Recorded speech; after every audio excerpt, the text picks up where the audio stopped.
Средба со снежниот човек. Што? Копач за мраз? А не, благодарам. Јас сум свикнал на својов. Тој ми е добар. А вреќе за спиење? Ја сакате мојава, со пердови. Таа е полесна од вашата. Не, благодарам, мене ништо не ми треба. Но сепак, ајде да не зборуваме за тоа. Зошто? Сосема спротивно. Ние мораме да разговараме. Вие правите глупост, а јас ќе одговарам. Вие за ништо нема да одговарате. Не, јас ќе одговарам, на крајот на криштата јас просто не смеам да не пуштам. Бесмислица. Ние веќе разговаравме на таа тема, да не се повторуваме. Вие не ќе морате да одговарате за мене, бидејќи јас сум на одмор. Сеедно, не морате да одите, тоа е опасно и безцелно. Вие нема ништо да најдете таму. Јас гледам поинаку. Може би и нема да најдам, но ќе барам. Просто зборувајќи, јас би морал да ви го одземам и копачот и вреќата за спиење. Исто така не сте прави. Тие не се тукашни, тие се мои собствени. Но вие сами знаете дека никаков снежен човек не постои. Просто не постои. А траговите? Јас ги видов тие чудни трагови. И не само јас. Обична мечка. Таа само чекорела. Знаете ли што, другар началник? Вие ми здодеавте мене. Значи, вие сепак ќе одите. Ќе одам. Началникот излезе, треснувајќи со вратата. А оној што се спремаше да го бара снежниот човек, внимателно ги наместуваше во огромниот ранец конзервите, шеќерот, цигарите, фишеците. Откако го врза ранецот, тој го поткрена неколку пати, губејќи рамнотежа. Потоа запали цигара и долго седеше со скептичка гримаса на лицето. Очигледно мислеше на тоа дека со таков тежок товар нема многу далеку да стаса. Потоа, отфрлајќи ги сомневањата, стана, ја заврза згора на цетото, а уште и вреќата за спиење. Со мака го префрли ранецот на плеките, ја зеде пушката, ја стави шапката. На вратата, допрен до зидот, стоеше началникот. Попусто, рече тој сега веќе некако незаинтересирано. Вие сте просто тврдоглав човек. Тврдоглавиот човек помрдна со рамената, го поправи ранецот и пушката, го зеде копачот, што стоеше до вратата и замина по патеката нагоре по ридот. Откако се оддалечи 20 на чекори, тој се сврте и викна. Лиско! Од кукичката на станицата излезе здрав овчарски пес. Човекот се насмевна и го поголи кога песот дотрча до него. Началникот се уште онака подпред на вратата гледаше по него. Пред да замине понатаму, човекот со ранецот се обзрна и намавна со раката. Овој ги собра рамениците и влезе во кукичката. А тврдоглавиот човек, без да брза, замина понатаму. Тој застана дури кога бреговите на долината ги скрија од него антените на метеоролошката станица. Седна на каменот, испуши цигара и пак замина по одвај забележливата патека. Тој упорно се искачуваше се погоре и погоре кон сртот на гребенот. Застануваше дури кога здивот сосема му се задушуваше, а потоа пак заминуваше понатаму. Потоа пак се одмараше, седнувајќи на копачот. А во високите планини веќе се чувствуваше зимата. Дење сонцето уште не беше студено, но снегот лежеше сигурно без да се топи. Ноќе црното небо го шареа огромни светли ѕвезди и се чинеше дека од тие ѕвезди се лиеше земјата, сковувајќи се, шкртавиот мраз. Накусо настапуваше не најдоброто време за патување. Но имаше и нешто што го немаше во летото и што можеше многу да помогне, размислуваше човекот. Во колку се уште живи оние таинствени снежни луѓе, тие галупјавани, во колку се уште скитани снежните долини, макар и еден од нив, тој мора да остава по себе некакви трагови. Во почетокот на зимјата, кога насекаде лежи снегот, кога снежниот човек мора да поминува огромни простори за да бара храна, тогаш најлесно од се е да се изнедат тие трагови. Значи, токму сега шансите да се сретне тој се најголеми. Првата ноќ патникот ја ноќуваше на височина од 4700 метри, на самото седло преку гребенот. Тој ја смести вреќата за спиење меѓу камењата и зовре во малечниот чајник чај. Откако јадеше, тој бргу се пикна во вреќата и скоро веднаш заспа. Ноќта неколку пати се разбудуваше од студ. Над него се уште висеше истото онад звездено небо, крај него мирно дишеше кучето. Утрината човекот не јадеше. Беше доста студено. Тој со мака прибра се во ранецот, ја сви вреќата за спиење и замина кон преминот. Воздухот беше многу остар. Кога стаса до преминот, сонцето полека се дигна. Тој се згреа и лакомо се најаде. Тој ден човекот со ранецот не забележа ништо интересно. Попусто се загледуваше во ослипувачкиот снежен покрив. Траги тој забележа не еднаш, но сите тие не беа она што го бараше тој. На самото седло на преминот го симна ранецот. Чувствуваше болка. Ремените ги жулеа рамењата. Тој го испразни ранецот и почна да ги изделува работите на две. Тоа што му беше неопходно потребно и тоа што не му беше. Оддели настрана половина од фишеците и половина од конзервите. Долго ги држеше во раката фишеците, најпосле ги отфрли. Ништо, рече тој божем за себе, божем кон куќето.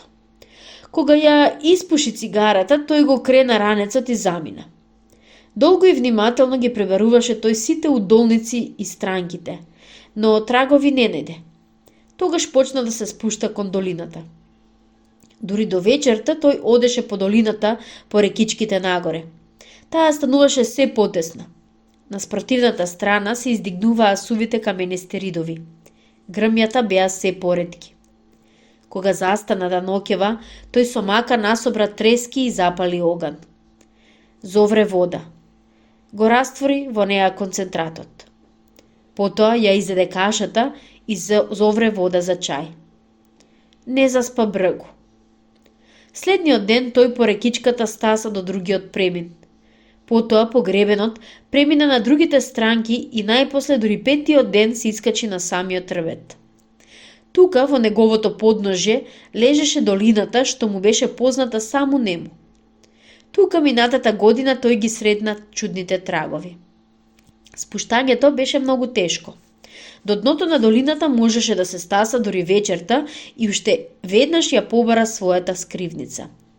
Пролета тој скри тука резерви од животни намирници. Ранецот сега му беше пак полн и човекот пак тргна, без прекин гледајќи по висовите покриени со снег. Но оние трагови што тој ги бараше, ги немаше. Одеше се подалеку, во длабочините на планинскиот теснец. Одеше меѓу надвиснатите карпи и хаосот од камените лавини, искачувајќи се на такви места каде не стапнала човечка нога. Кога се потисна по седми пат во вреќата за спиење, кучето дочу како тој пак повика. Ништо. И по некое време уште еднаш. Ништо. Тоа се случи во почетокот на втората недела. Човекот беше изморен од повеќедневниот марш. Тој седна на земјата, се подпре на каменот и гледаше во чистата снежно-сива вода. Дното беше добро видливо. Живата река беше порабена со рамки од крајбрежните мразови. Наоколу по бреговите на реката растеа ниски дрвја и густи грмја. Меѓу грмовите, како обично, шеткаше лиско, душкајки. Наеднаш кучето се исправи и внимателно ги подигна ушите. Потоа некако особено и тревожно залаја. Човекот го повика кучето, го фати за алката околу вратот и се обиде да го смири.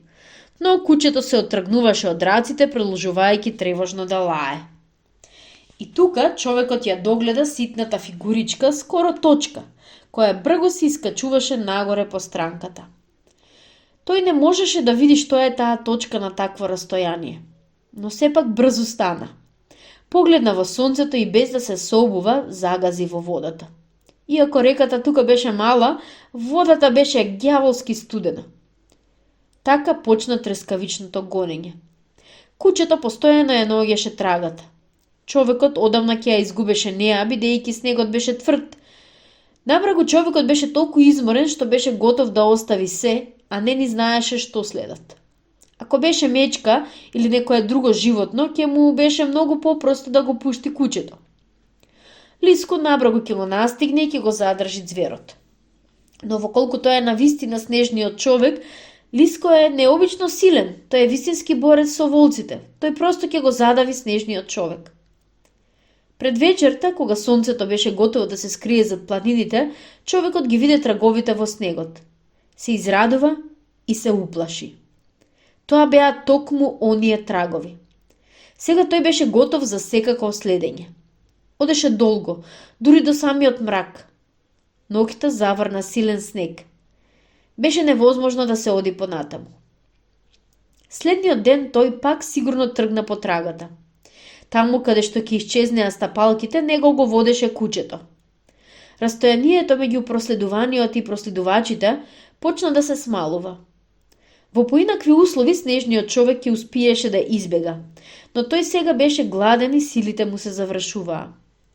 Тој мораше да застане, да ископа корени, да фати зајак или да улови риба под мразот. Но не беше во состојба да го стори тоа. Веднаш штом ќе застанеше, ќе го настигнеше човекот и тој пак ќе се пуштеше понатаму. Снежниот човек можеше да се качи на сртот, но таму снегот беше мек и длабок. А тој се плашеше од снегот, што тоне. По него е многу тешко да се оди. И тој одеше по долината, а човекот со ранецот се повеќе се доближуваше. На третиот ден од последувањето, човекот го виде гулап јаванот. Снежниот човек очигледно реши да се скрие, сврте во страничната долинка. Го откри кучето што одеше по неговите траги. Стените тука беа толку остри што дури ни човекот мајмун, тој катерливец, не можеше да се искачи на стената. И тие се удрија лице в лице. Човекот застана нерешително. Кучето лаеше и се пушташе. Снежниот човек, поднаведнан малку напред, се биеше во градите ступаници, а потоа завриска зарипнато и силно. И човекот се потребна. На страна, отварајќи му го патот на снежниот човек за назад во долината. Снежниот човек бргу затрча назад. Трчаше размавнувајќи со рацете и поднаведнат. Не голем пораст, скоро како момче, набиен со кратки криви нозе, покриен со црвеникаво сиво влакно. Тоа беше снежниот човек. Само дланките му се голи, темни и валкани. Лицето исто така му е без влакна, но не сосема. Од ниското чело му се спушташе големи долги коси. Лицето му е темно, брчкаво. Очигледно дека не е млад, тој снежен човек. Во брадата и на градите тој има многу побелени коси. Од тој миг ловецот веќе не одеше по трагата. Тој скоро за сето време го следеше снежниот човек. Вечерта човекот лежеше во вреќата и размислуваше. Наоколу беше белата снежна темнина, од страна шумолеше реката. Во големите ветки на дрвјата дуваше ветерот. Човекот лежеше со отворени очи и мислеше на тоа како да го фати чудното суштество. А на 300 метра од човекот, зад каменот, на песокот, лежеше снежниот човек. Тој беше свиткан во клопче и трепереше. Неколку пати преку ноќта тој се исправаше и почнуваше да се загледува во мракот каде што лежеше човекот. Потоа се доближуваше, мачејќи се да проникне со погледот во темнината. Но тогаш кучето прилајуваше. Во неговата глава му се меткаа некакви бавни мисли. Го плашеше приближувањето на човекот, но сепак нешто го влечеше кон него. Тој беше страшно сам, тој получовек, полумајмун. Пред утрината тој почна да ја глода кората од грмјата врби. Да се бараат корење, да се откопуваат од замрзнатата земја беше невозможно. Потоа тој замина по горницата. Виде како по него доаѓа и кучето. Тогаш тој почна да се тркала од озгора надолу еден по друг големи камења, се дека еден од нив него погоди куќето. Куќето беше удрено во градниот кош и беше утепано. Таа ноќ за малку што не загина и човекот. Тој се разбуди од некој немирен, тревожен сон и ја виде над себе темната фигура. Човекот ја дофати пушката и пукна во воздухот. Нејасната сенка одскокна настрана и исчезна. Кога помина стравот, човекот долго лежеше и размислуваше. Нему му се чинеше страшно трагична положба на тој получовек полуживотно. Тој мислише на тоа дека животот на снежниот човек е ужасен, дека тој не знае ни за топлина, ни за ситост, дека тој е секогаш полугладен скитник, кој вечно трепери од студ и страв. Тој се плаши и од волкот и од пантерот. Тој со ужас бега штом само ќе го насети човекот. Спотеран во најнедостапните ладни и мртви долини, ете вака, од година во година скита тој, барајки храна. Само малку ќе придреме ноќе и пак оди. И сето тоа само за да ја пронеде некаква скудна храна. Човекот не знаеше дали тука, на Памир, постојат уште такви суштества. А може би овој скитник е последниот представник на тој род. Тоа не го знаеше ни самиот Галуп Јаван. Само во неговите неодамнешни сеќавања од раното детство ги сочувал тој ликовите на оние што беа слични на него. Одамна, пред многу зими, имаше видено тој едно суштество како него. Тогаш тој беше уште млад и силен, а со него ловеше еден стар и слаб снежен човек. Еднаш тие уловија зајак, а младиот беше многу гладен и не сакаше да му го отстапи ни половината од пленот на својот бесилен роднина. Тие тогаш се степаа и младиот го избрага оној другиот Галуп Јаван. Сам го изеде пленот и си замина за ниеднаш повеќе да не се сретне со стариот. А потоа тој постојано одеше се така сам. Понекогаш кај него се јавуваше несвесна желба да сретне некого што би личал на него, и тој бараше префрлајќи многу сртови и долини, загледувајќи се во далечините, душкајќи. Но се беше попусто. Тој беше сам. И следниот ден чекореа тие, ловецот и снежниот човек. А студот стануваше се посилен и реката мрзнеше. Сега тие беа скоро еден до друг. Човекот за сето време го гледаше Галуп Јаванот. Вечерта тие долго седеа недалеку еден од друг.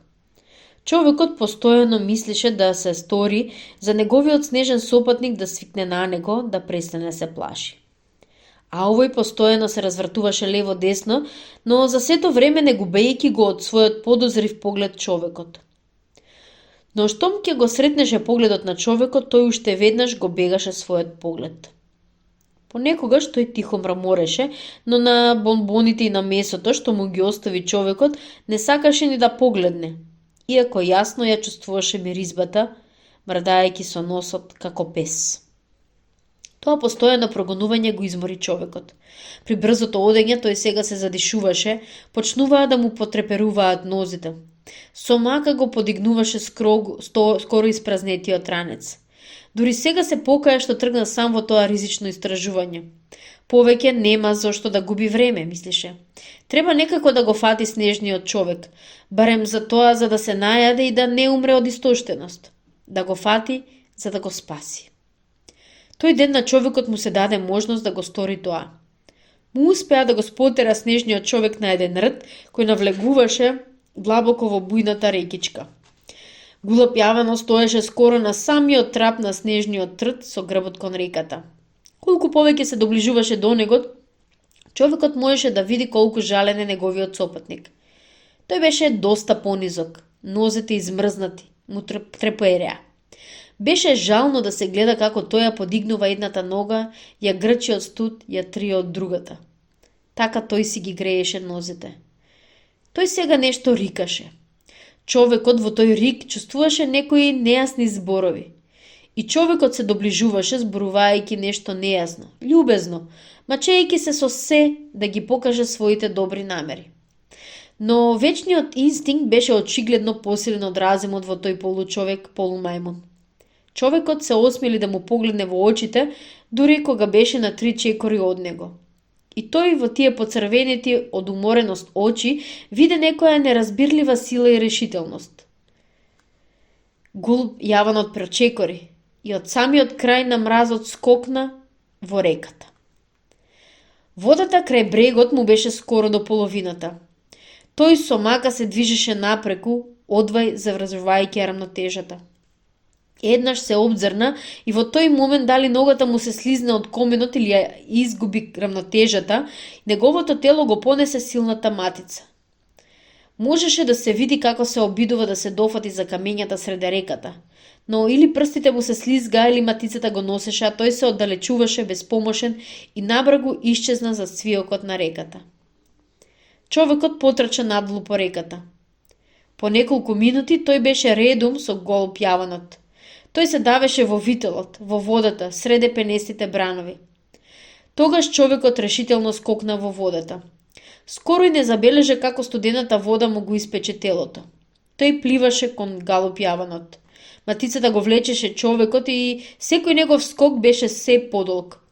Тој не забележа како веднаш тука под него реката се прекршува во водопад. Но човекот се најде на тоа место само една секунда порано пред телото на снажниот човек да го понесе бесниот пат на водата. За миг рацете им се сретнаа. Човекот со страшни напори ја задржа рамнотежата под дивите удари на водата. Се мачеше да го задржи за раката несрекниот галуп јаван. Но проклетата висина го правеше своето. Здивовите на човекот стануваа се понапрегнати. Се посилно му трепереа рацете. Но тој сепак не ја отвори својата дланка. Не сакаше да ја разделува својата судба од судбината на галуп јаванот. Иако остануваше само единствен излез. Веднаш да се напушти се и да се спасува себе си. Но тој не го стори тоа. Уште неколку секунди се бореше со матицата, но матицата го победи. Некое време реката ги носеше заедно и човекот под своите прсти го сеќаваше лизгавото влакно на галуп јаванот. Но набрегу тоа чувство исчезна. Тој сега сеќаваше како се удира во камењата, како водата му ја полни устата и дека сега, по една минута, ќе дојде крајот. Потоа, тој не паметуваше што стана потоа. Се најде фатен за еден камен недалеку од брегот. Со последните сили замина кон брегот. Бесилно се отпушти на камениот брег, но не лежеше долго, бидејќи набрегу облеката му се покри со ледена корупка. На брегот го најде својот ранец. Таму имаше шише шпирт. Го испи скоро половината. Со мака се пикна во вреќата за спиење и заспа. Кога се разбуди, тој се сети на се она што се случи со него. Беше најпосле одморен, иако не беше свесен колку време имаше поминато од оној миг кога си легна. Оган не можеше да запали.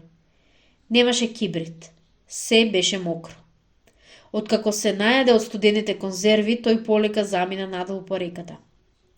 3 дена човекот скиташе по бреговите на реката под она место каде што ги повлече нив матицата. Преминуваше од камен на камен, да најде барем некакви трагови, што би можеле да му покажат нешто за судбината на чудното суштество.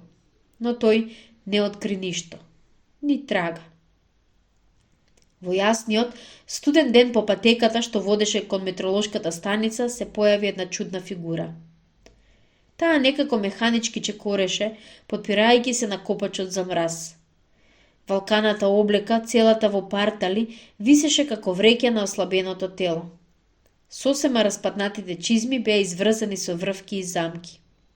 Како и пред 1 месец до врата, подпред на первазот стоеше началникот на станицата и гледаше во оној што се спушташе по патеката. Кога овој се доближи до кутичката, началникот молчејќи ја отвори вратата. Дојдениот го отпушти од рацете копачот за мраз и легна на креветот. Другарот бргу дојде до него и почна да го сооблекува. По неколку мачни минути молчење, тој се реши да запраша. Но што стана? Го најдовте ли? Представете си, го најдов. Значи тој постои? Може би.